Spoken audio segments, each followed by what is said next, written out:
A pounding stretch of rain, wind and snow continued its destructive path east through the Midwestern and southern states on Tuesday, bringing heavy rain and snow to much of the central United States and tornadoes to the south after drenching California over the weekend. As it moved further east, the so-called multi-hazard storm was expected to dump a mixture of snow and freezing rain in northern New England by Thursday, forecasters said, chipping away at travel plans for people returning from the New Year holiday break.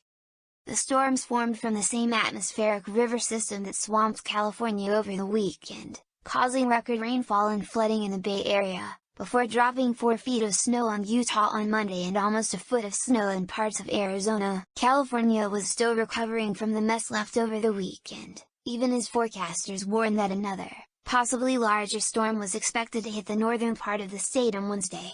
That could result in considerable flooding, with rainfall exceeding 1 inch per hour, and possible mud and rock slides, the Weather Prediction Center of the National Weather Service said. Roughly 11,000 customers in California were without electricity as of Tuesday night, according to Power Outage Status, which aggregates data from utilities across the country.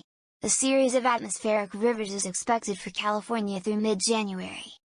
About 35 million people were at risk for severe thunderstorms through Tuesday, said Bill Bunting, the chief of forecast operations for the Storm Prediction Center of the Weather Service.